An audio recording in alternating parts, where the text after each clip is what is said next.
Welcome to Sandwich Seniority.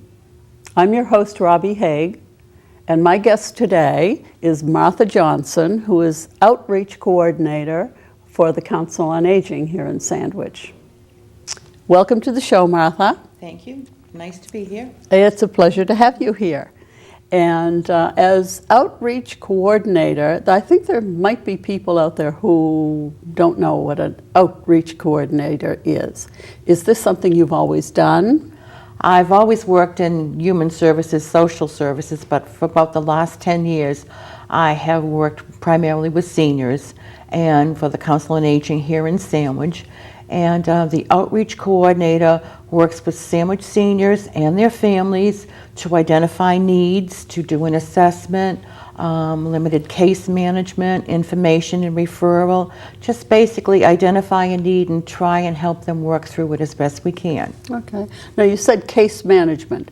Mm-hmm. Tell us a little bit what case management means. Case management might be a little bit more intense follow-up of someone versus sometimes people will come in, their need is easily remedied. We can hook them up with the program and then they're fine. Mm-hmm. Someone else might have an ongoing need for in-home services, some physical therapy, Meals on Wheels. So making certain that those services are in place, that they're working well, and as time goes on, if there are other needs, working with them. So that basically keeping them at home safe as much as we can. Okay. So it's managing them, each individual. So each case management would be different. Absolutely, depending on the service need and the other agencies in place, working with them. And then there's someone coming home back to the community from a rehab hospital, coming back home, seeing that services through the VNA were in place. Elder services might be in there. There might be some Meals on Wheels in there. If they were receiving their physical therapy at the Spalding Rehab Hospital here in town, working with them to get necessary transportation. So hoping that there won't be any lapse in service. What they need is what they're getting. So you're managing everything.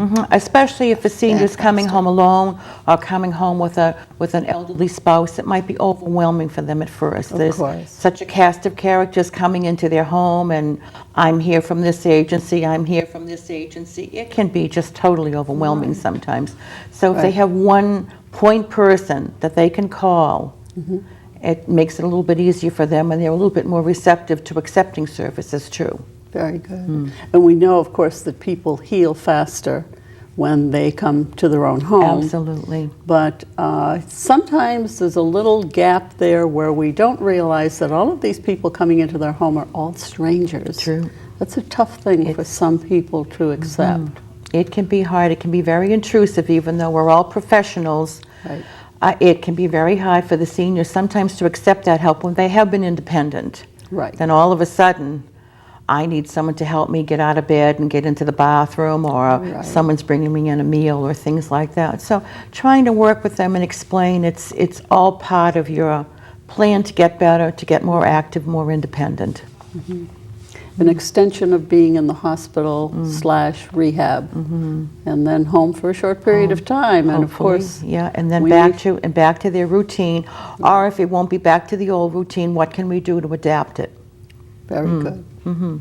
Now, the term Outreach Coordinator.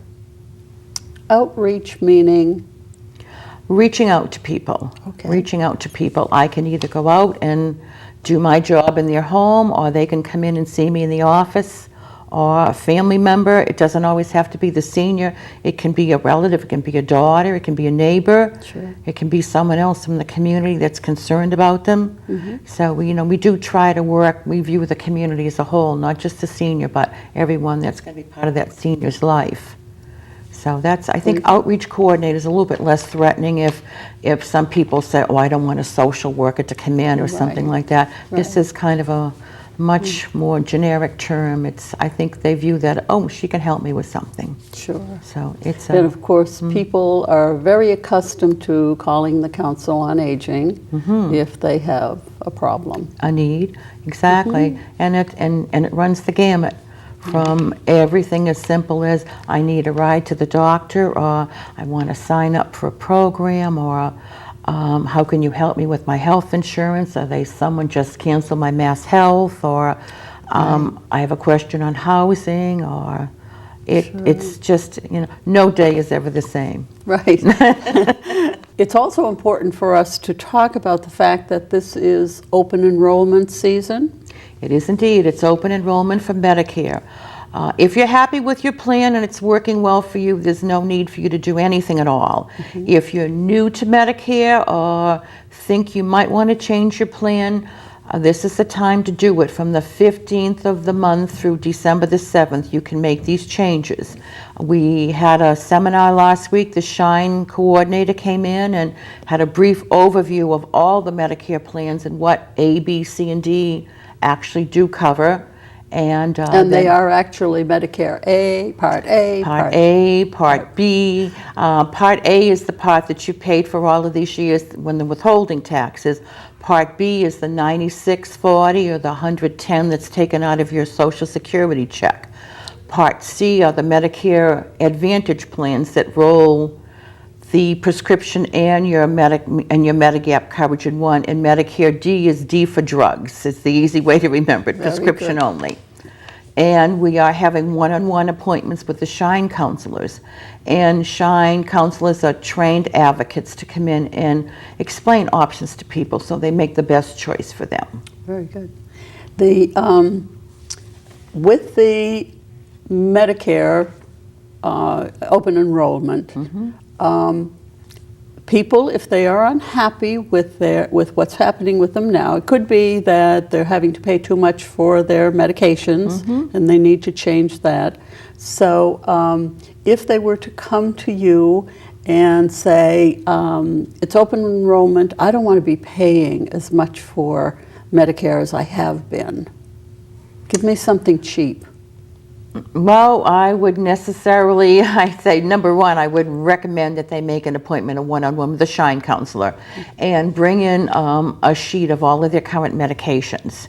Because each of the plans do have different premiums. Some of them have different levels of formulary drugs. So your copay might be as reasonable as $5. It might go up to $100. Really? And all of the plans don't necessarily cover all of the same prescriptions. And if you're taking a lot of generic drugs, it might be in your best interest to pick a plan with a lower premium that works well for you. Sure. But again, it's an individual choice, and it's really best to arm yourself with the most information before you make that choice, because you need to remain in the plan for a year. So you are committed to staying in the plan. And it's not a good idea to go for the least expensive. Don't just look at monthly cost alone. Most of the plans, if you're computer savvy, they will have websites will tell you the prescriptions that they cover and the formularies, formulary 1, 2, or 3, which basically means what your copay would be. Okay. So. And if someone went for a less expensive plan and then had to go to the hospital, for instance, and it changes, does it not? The price of medication? Not necessarily. It would depend on the medication. If it was a generic, or if it was a prescription and it didn't have a generic component, that's part of it too. A lot of the prescriptions that people take, they can have that generic component. So that keeps the cost down too. If you work with your doctor and ask that he write a generic prescription for you. A lot of the... So, for instance, someone coming in from another state who might not have been paying a lot for their Medicare and come here, it can change, can it not? It can change. It can change from one part of the state to another part of the state too. It's broken up in different regions. There are different plans that only cover people in the greater Boston area that don't cover people on the Cape. Really? That's another important consideration. To read your Medicare Renew booklet. It talks about the counties that they write insurance in. Some of the plans are wonderful plans, but if your doctor doesn't participate in that plan, you may find yourself having to drive 40 or 50 miles to get the coverage you need. So it's always important to read the back of your Medicare Renew booklet.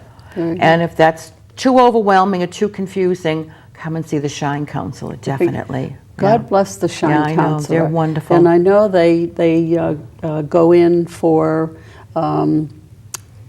they're constantly being updated on Very what's happening. intensive training Very and intensive. recertification, and they are really, really up to date on everything. And Yeah. they'll work with you and help you make the best choice for you, just not based on premium alone, because Right. that can be a disastrous move, and you're committed to it for a year. Yeah. So that So can if be you sad. need a lot of medications, you better be covered for. Exactly, yeah, Yeah. and always call the COA and make an appointment to come in and see the Shine Counselor. Wonderful. They come in weekly to our building, and we'll be happy to set you up an appointment, and then you'll have all your options explained to you, so you're armed to go home and make the best choice for you. Wonderful. Yeah.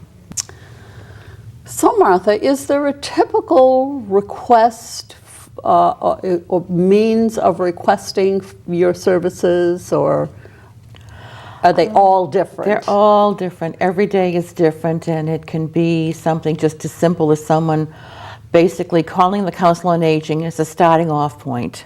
It can be the senior themselves, it can be a family member, it can be a neighbor, someone asking about how do I get Meals on Wheels, a question about health insurance, a question about fuel assistance, the various entitlement programs that we offer through the Council on Aging, needing a ride to the doctor. It can be all over the roadmap. It really can, yeah. And do you also work closely with the police and fire departments? Work very in closely town? with the police and fire department, and we do offer limited assistance to folks under 60 in town with some of the financial entitlement programs, primarily fuel assistance, and then try to refer on out. But our main focus is to work with seniors, but that can be in collaboration with other social service agencies, the visiting nurses, the Meals on Wheels program through Elder Services. We work with the veterans agent in town, police, fire, doctor's offices will call us, other home care agencies will call us. We work with other agencies to provide financial help, Cape Cod Times Needy Fund, Housing Assistance Corporation, St. Vincent de Paul here in town. Okay. So we try So to get the best service plan we can in place, because clearly as a town agency, there's not everything we can do. We'd like to, but we can't. So, but Now, you mentioned one that I'm not familiar with, the Cape Cod Times Needy Cape Cod Fund? Times Needy Fund. Tell us a little about that. That's a fund that people donate to, and they help people with repairs for oil burners, things like that, car repairs. It's a very open-ended fund. They have a group of people that work there and make the final assessment. People apply to that fund, and there is some limited financial assistance available. I believe it's once every 18 months you can access that fund. So it could be help with an overdue bill, a utility bill to prevent a shut-off, fill up for oil. Could be a myriad of things, a car repair. Well, I had not heard about it. How about people out there who don't know there's a Cape Cod Times Needy Fund? How could other people give to it? Cape Cod Times Needy Fund pretty much is up and running 12 months a year to, help people. I'm really not quite certain of the financial guidelines, if they have financial guidelines, but you can always call that number. You can just call the main number for the Cape Cod Times, and it will prompt you over what the Needy Fund line is. But typically around the holidays is when their big push is on. Almost a similar program such as the Globe Santa. Right. It would be along those same lines like that, Well, where they publicize it. When I hear things like this, I like to give credit to the people who are doing this, and that's a wonderful thing It that Cape is. Cod Times Cape is Cod doing. Times Needy Fund, and as I say, they have the flexibility where they can think outside the box sometimes. What Right. another agency couldn't help with, they can't help with. Sure. And whatever financial assistance, it goes directly to, not to the person needing the help, but to the vendor or to the agency that's working with them. So that's great. That's wonderful. And you mentioned a couple of other. St. Vincent de Paul, that's here in town. It's through the Catholic Church, but they work with people in town. They're not really, limited in their scope. Right. You don't need to be a parish member. Right. We work with them. Housing Assistance Corporation is another great resource for us. Those are folks down in Hyannis. There are just so many other social service agencies in town. Work a lot with the Sandwich Food Pantry here in town.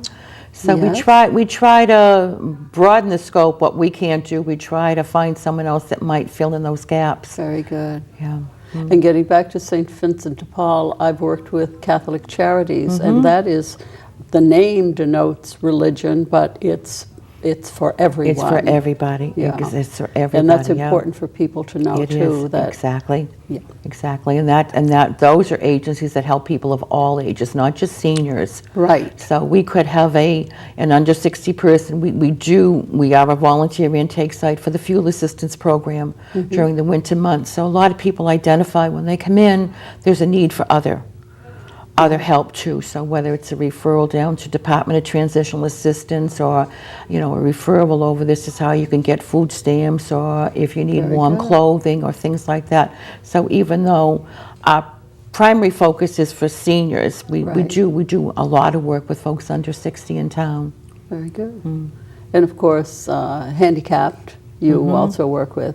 You use another word, I think, disabled. Disabled folks, yeah. Yes. Exactly, yeah. Very good. So we typically run the gamut, even though with the Council on Aging, we have, that is our primary focus, but we certainly work with folks of all ages in town. Yeah. Truly does take a community, doesn't it? And as the economy continues to change people are moving back in with parents or grandparents raising grandchildren now, every day is always something, just. Right. But we have really kind of, even though we are the Council on Aging, we are functioning more like the Town Human Services Department, because we really do work well with all of the other agencies in town too. And Sandwich people are very fortunate. That's a lot of caring people in town. And there are a lot of people who unfortunately are losing their homes because of losing jobs, and that's got to be another horror. It is. Horror. Or facing high heating bills. Yes. This winter, exactly. And how about homeless people? Do you deal with homeless people? We would refer on out to the Homeless Prevention Council, and that's through Housing Assistance Corporation down in Hyannis. Okay. And that's their strong point. They're a great resource for people. Community Action Council is down in Hyannis. A lot of the larger social service agencies are based in Hyannis, but they operate Cape-wide. That's wonderful. Very good.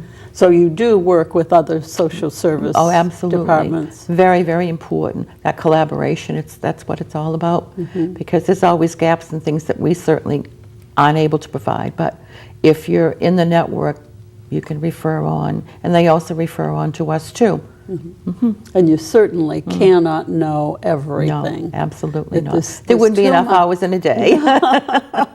Not enough hours in a day, not enough working hours. Exactly. But, there's a lot going on out there, a lot of programs. There's a lot of need. And it's a lot nice of need, unmet needs sometimes, that we're all work together. Yes. And try and network as best we can so that people don't fall through the cracks. Yeah. Speaking of people who fall through the cracks, and we know it happens. Like you had mentioned, we watch to see if their grass is 4 feet tall and so on. And is it at all possible for you to initiate a visit to these people? Can certainly call them or go out and, do a home visit, and if they're receptive to help, then that's what we're there for. But again, they always have the right to say, thanks, but no thanks, I'm comfortable with my grass this way, and we have to be respectful of that. Everyone might have a different idea of what's working well for them. Right. And I think that's what it's mainly all about, to be respectful of someone else's needs and be there to help if the help would be appropriate. Right. And sometimes not at that time, but to let them know that the information is there for them and that we're there for them. Yes. If this isn't quite the time, that when it is, we're certainly there for them. Very good. And some elders really reject assistance. It goes back a long way. It goes back a long way. And again, then if there's some concern, if there is if they are truly placing themselves at risk, we are mandated reporters. And Elder Services of Cape Cod and the Islands is the agency we work with, because self-neglect is a reportable issue. Speaking of which, let us talk a little about neglect and abuse. It happens all the time. It happens does. with people that we don't expect to abuse or neglect. Could you? Well, as I say, it can be the elder themselves. Right. It can be a family member. It can be emotional abuse, verbal abuse, financial abuse, physical abuse.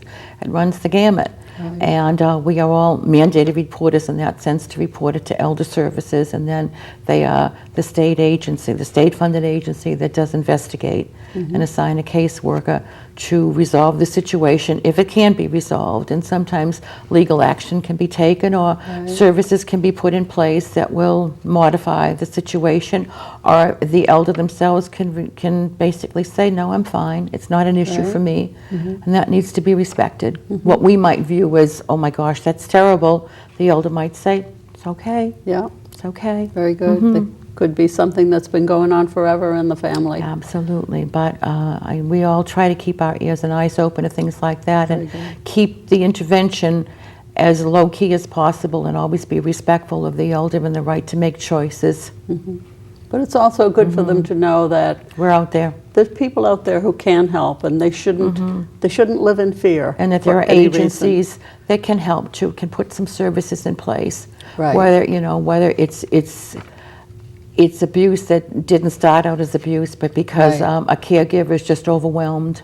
Things happen. Right. Things happen. So Yeah. again, that we're Caregivers always also, you know. caregiver burnout can happen. Yeah, we don't like to think that way, but It happens. the It reality does. is, and of course, in such economic times, brings out the worst in people. Yes.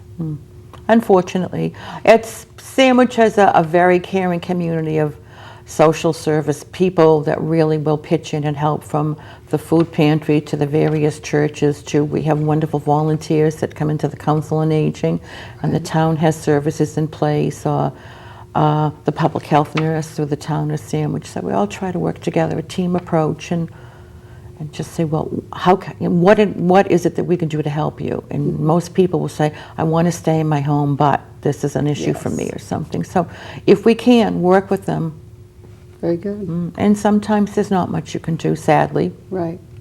So we understand that you're there through the Council on Aging. You can direct or redirect whatever the needs are.